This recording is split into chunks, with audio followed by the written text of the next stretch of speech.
రాజన్న సిరిసిల్ల జిల్లా పలు మండలాలలో స్థానాలలో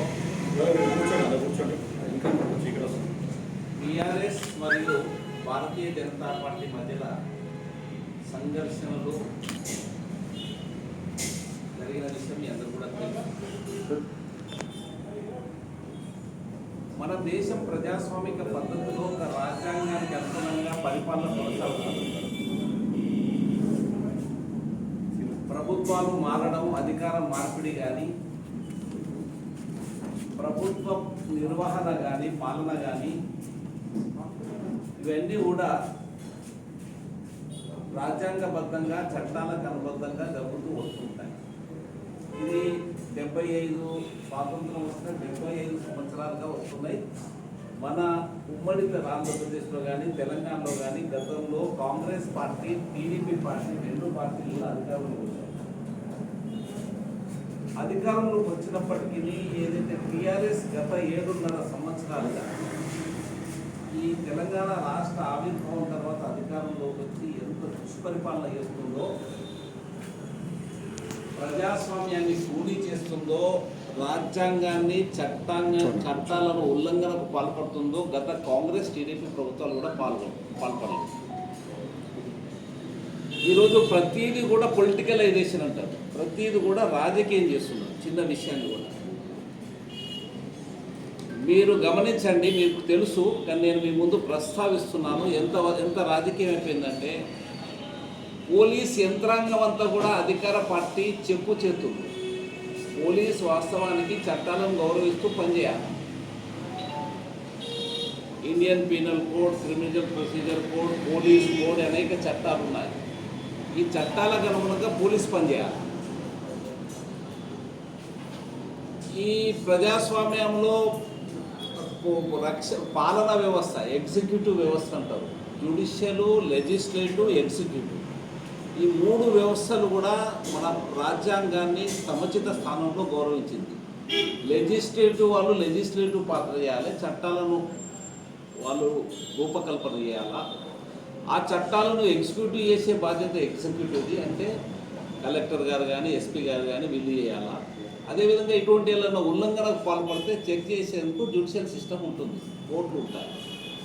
కానీ తెలంగాణలో టీఆర్ఎస్ పాలనలో, కేసీఆర్ పాలనలో మొత్తం ఈ వ్యవస్థలన్నిటి కూడా నిర్వీర్యం చేశారు, రాజకీయమయం చేశారు. ఒక ఎస్ఐ పోస్టింగ్ కావాలంటే ఎమ్మెల్యే అనుమతి లేదు, ఎస్ఐ రాడు. ఒక సిఐ పోస్టింగ్ కావాలంటే ఎమ్మెల్యే అనుమతి లేదు, సిఐ రాడు. ఒక డిఎస్పీ పోస్టింగ్ కావాలంటే స్థానిక మంత్రి అనుమతి లేదు, డిఎస్పీ పోస్టింగ్ రాదు. ఆ పై స్థాయి రాష్ట్ర స్థాయిలో పోలీస్ వ్యవస్థలో కానీ, రెవెన్యూ వ్యవస్థలో కానీ, ఇతర వ్యవస్థలో కానీ, కాన్స్టిట్యున్సీ స్థాయిలో మొత్తం ఎమ్మెల్యే మొత్తం ఓల్ అండ్ సోల్. ఆయనకు అనుమతి లేని ఎంఆర్ఓ, తహసీల్దారు రాడు, ఎంపీడీఓ రాడు, ఎస్ఐ రాడు, సిఐ రాడు. అంటే మొత్తం ఎమ్మెల్యే చెప్పు చేతల్లో పాలన కొనసాగుతుంది.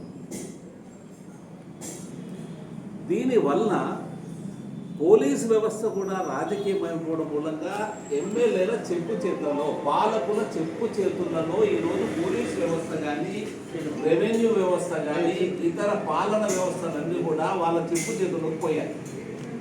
ఈరోజు సిరిసిల్ల జిల్లాలో మొన్న ఎల్లారెడ్డిపేట సంఘటన కారకులు కేసీఆర్, కేటీఆర్. ఎందుకంటున్నట్టు నేను ఇందాక చెప్పిన వాళ్ళు ఎవరు చెప్తే వాళ్ళే ఎస్ఐ అంటారు. వాళ్ళు ఎస్ఐ వాళ్ళు చెప్పినట్టు ఏంటో, లేకపోతే ఎస్ఐ తెల్ల ట్రాన్స్ఫర్ అయిపోతారు. మీకు తెలుసు, నేను చెప్పాల్సిన అవసరం లేదు. సిఐ ఉన్నాడు, సిఐ అకార్డింగ్ టు లా, చట్ట ప్రకారంగా తన యొక్క విధులను నిర్వహిస్తే సిఐ అక్కడ స్థానంలో ఉన్నాడు, ఎస్ఐ ఉన్నాడు, ఆర్డీఓ ఉన్నాడు, కలెక్టర్ ఉన్నాడు, ఎస్పీ ఉన్నాడు. మొత్తం వీళ్ళు ఏదైతే చెప్తారో అట్లే చేస్తున్నాడు. అందుకనే ఈ జిల్లాలో జరిగే అన్ని సంఘటనలకు, అన్ని లా అండ్ ఆర్డర్ ప్రాబ్లంకు మొత్తం బాధ్యత కేటీఆర్ వహిస్తారా? ఈరోజు బీజేపీ కార్యకర్తల పైన అకారణంగా, అన్యాయంగా దాడులు చేసి కొట్టి అక్రమ కేసులు పెట్టేందుకు బాధ్యుడు కేటీఆర్. ఎందుకంటే ఎమ్మెల్యేలు ఆయన చెప్పినట్టుగానే పోలీసు అంతా ఇంటాను. కానీ మీరు ఒక ఉదాహరణ గమనించండి, బీజేపీ కార్యకర్తలందరినీ కూడా వెంటనే అరెస్ట్ చేసి రిమాండ్ చేశారు, జైల్లో ఉన్నారు. ఇప్పుడు మీ అందరూ కూడా తెలుసు. అదే 307 అఫెన్స్ టీడీపీ జిల్లా అధ్యక్షుడి మీద పెట్టబడ్డది. టీఆర్ఎస్ జిల్లా అధ్యక్షుడి మీద పెట్టింది. Crime number 64/2022 TSLR depend. Crime number 67లో బీజేపీ కార్యకర్తలు పెట్టిన వాళ్ళందరినీ 307లో రిమాండ్ చేస్తారు. క్రైమ్ నంబర్ 64 అంతకంటే ముందే అఫెన్స్ రిజిస్టర్ అవుతుంది టీఆర్ఎస్ జిల్లా అధ్యక్షుడి మీద, కొంతమంది మీద. ఆయన సిరిసిల్ల నడిబొడ్డులో ధర్నాలు చేస్తూ పార్టీ కార్యక్రమాలు చేస్తూ ఇక్కడ తిరుగుతున్నాడు. ఈ ఎస్పీ గారిని ప్రశ్నిస్తున్న, ఎస్పీ గారు ఒకవైపు మీరు బీజేపీ కార్యకర్తలను రిమాండ్ పంపిస్తారు, జైలుకు పంపిస్తారు, అదే నిందితులు అదే అదే సంఘటనకు సంబంధించిన నిందితులు, క్రైమ్ ఆర్ డిఫరెన్స్, 2-3 క్రైమ్ 3-4 కేసులు ఉన్నాయి. అదే సంఘటనకు, అదే రోజు జరిగిన సంఘటనకు, అంతకంటే ముందు జరిగిన సంఘటనకు బాధ్యులైన నాయకులు యథేచ్ఛగా మీ ఆఫీస్ ముందు, మీ కళ్ళ ముందు తిరుగుతుంటే మౌనమేనా? ఇది ప్రజాస్వామ్యాన్ని మేము ప్రశ్నిస్తున్నాం. మీరు అధికారులని మేము ప్రశ్నిస్తున్నాం, మీరు విధులు నిర్వహిస్తున్నారని మేము ప్రశ్నిస్తున్నాం. కేటీఆర్ గారు ఇదే నీ పాలన అని నేను ప్రశ్నిస్తున్నాను.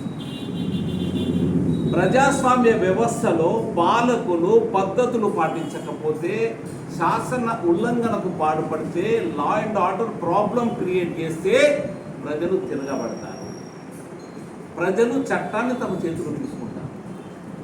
ఇదే రీతిలో కేటీఆర్ పాలన కొనసాగితే, కేసీఆర్ పాలన జరిగితే ఒక రాజన్న సిరిసిల్ల జిల్లాలనే కాదు తెలంగాణ మొత్తంలో కూడా పాలకులు ప్రజలు తిరగబడి శాసన ఉల్లంఘనకు పాల్పడతారు. దానికి బాధ్యులు కేసీఆర్ కేటీఆర్ అవుతారని చెప్తారు. ఎందుకంటే మీరే చేస్తున్నారు శాసన ఉల్లంఘన, పాలకులై ఉండి శాసన ఉల్లంఘన. రాజ్యాంగ ప్రకారం మంత్రిగా ప్రమాణ స్వీకారం చేసి రాజ్యాంగ ప్రకారము విధులు నిర్వహిస్తారని చెప్పి ఆ శాసన ఉల్లంఘనకు, రాజ్యాంగ ఉల్లంఘనకు పాల్పడుతున్నారు కేసీఆర్. అందుకని ప్రజలు మీ యొక్క ఎదుగుతారు. నేను మొత్తం ప్రజాస్వామ్యవాదులకు విజ్ఞప్తి చేస్తున్నాను. ఈ విధంగా అన్ని వ్యవస్థలు రాజకీయమయం చేస్తే తెలంగాణ అనేది ఒక పెద్ద అగ్నిగోళమైంది, ఒక పెద్ద లా అండ్ ఆర్డర్ ప్రాబ్లం క్రియేట్ ఈరోజు చాలా దేశాలలో జరుగుతూ ఉంటుంది. మీరు గమనిస్తూ ఉంటారు. ఎక్కడైతే పాలకులు శాసన ఉల్లంఘనకు పాల్పడతారో ప్రజలే తిరుగుబాటు చేస్తూ ఉంటారు. మళ్ళీ తెలంగాణ ప్రజలు ఉద్యమకారులు, పోరాట యోధులు, మనందరూ కూడా తెలుసు, చైతన్యం ఎక్కువ ఇక్కడ. అందుకని మీరు కనుక శాసన ఉల్లంఘనకు పాల్పడి ఇదే విధంగా కొనసాగితే తెలంగాణ ప్రజలు మిమ్మల్ని పదవీచ్యుతులే చేసుకునే కాకుండా ఈ యొక్క దీనికి అన్నింటికి బాధ్యుల పైన తప్పకుండా దాన్ని అనుభవించవలసి వస్తుందని సందర్భంగా చెప్తున్నాను. రెండో అంశం నేను టీఆర్ఎస్ నాయకులకు చెప్పదలుచుకున్నా, వాళ్ళ నాయకులకు, మీరు మా బీజేపీతో పెట్టుకున్నాడు ఎవరు బాగుపడలేదు ఇంతవరకు. మేము నక్సలైట్లతోనే కొట్లాడించినాం. మేము నక్సలైట్లు తుపాకులను, తూటాలను ఎదుర్కొన్నాం, బలైనం, ఎదిరించినాం, ప్రజాస్వామ్యం పరిరక్షించడం ఈ తెలంగాణలో, మొత్తం ఆంధ్రప్రదేశ్లో, దేశంలో. ఎందుకంటే ప్రజాస్వామ్యం పైన మాకు విశ్వాసం ఉంది, చట్టాలపైన మాకు గౌరవం ఉంది, ఈ దేశ సాంప్రదాయ సంస్కృతుల పైన మాకు గౌరవం ఉంది. వాటి పరిరక్షణ కొరకు మేము ఆత్మ బలిదానాలు చేసిన సందర్భాలు అనేక ఉన్నాయి. ఇక్కడ కూడా మన సిరిసిల్లో కూడా అనేక మంది కార్యకర్తలు అమరులేదు. అందుకని మేము ఒకటే చెప్తున్నాం, మీరు కనుక ఇదే విధంగా దాడులు కొనసాగితే ఖబర్దారని హెచ్చరిస్తున్నాం. అడ్రస్లు అవపడకుండా మొదలని హెచ్చరిస్తున్నాం. మీరు కనుక కొట్లాడు మొదలు పెడితే ఈ కొట్లాట ఇంతటితో ఆగదు. మీరు చట్టాన్ని గౌరవించి మర్యాదగా వ్యవహరించుకోండి. మీరు చట్టాన్ని గౌరవించి పద్ధతులను అనుసరించండి. అధికారం శాశ్వతం కాదు. మీకంటే అనేక మంది పాలకులు వచ్చిండ్రు, పోయిండ్రు. మీ తదుపరి కూడా కొత్త పాలకులు వస్తారు. మీరు శాశ్వత పాలకులు కారు. ఇది ప్రజాస్వామ్యం. ప్రతి 5 సంవత్సరాలకు ఒకసారి ఎన్నికలు నిర్వహించబడాలా. అధికార మార్పిడి అనేది ప్రజలు నిర్వహిస్తారు. అధికారంలోకి ఎవరు ఉండాలనేది ప్రజలు కోరుకున్న వాళ్ళ అధికారంలోకి వస్తారు. కానీ మీరు నియంతలాగా, రాచరిక వ్యవస్థలో లాగా వ్యవహరించడాన్ని మేము తీవ్రంగా ఖండిస్తున్నాం. బీజేపీ కార్యకర్తలకు కానీ నాయకులకు కానీ అప్రజాస్వామిక పద్ధతులు, అన్యాయ పద్ధతులు, అక్రమ కేసులు పెట్టి కనుక మీరు ఇట్లే వేధిస్తే, ఇదే విధంగా జైలు పాలు చేస్తే మీరు వాటికి పరిణామాలు ఎదుర్కోవాల్సి వస్తుంది. దాంతో పాటుగా ఏ విధంగా అయితే బీజేపీ కార్యకర్తలను మీరు అరెస్ట్ చేసి రిమాండ్ పంపారో అదేవిధంగా బీజేపీ నాయకులకు ఒక కొలబద్ద, టీఆర్ఎస్ నాయకులకు ఒక కొలబద్ద. అంటే వాళ్ళకు వేరే ప్రొసీజర్ కోడ్ ఉంది, వీళ్ళకి వేరే ప్రొసీజర్ కోడ్ ఉందా అని నేను యొక్క ఎస్పీ గారిని, ఇప్పుడుండే పోలీసు ఉన్నతాధికారులను ప్రశ్నిస్తున్నాను. మేము దీన్ని ఇంతటితో ఆపము. ఇది ఒక దేశవ్యాప్తంగా చర్చ జరుగుతుంది. మరి దీన్ని ఇప్పటికైనా కానీ పోలీస్ యంత్రాంగం వెంటనే స్పందించి ఏ విధంగానైతే మీరు బీజేపీ కార్యకర్తల పైన వ్యవహరించి వాళ్ళు రిమాండ్ పంపారో అదే రీతిలో, అదే పద్ధతిలో టీఆర్ఎస్ నాయకులను వెంటనే రిమాండ్ పంపండి. పంపకపోతే కూడా మీరు దోషులుగా సమాజం ముందు కానీ భవిష్యత్తులో కానీ ఎదుర్కోవాల్సి వస్తుంది. ఈ సందర్భంగా తెలియజేస్తాను. Thank you. One and all.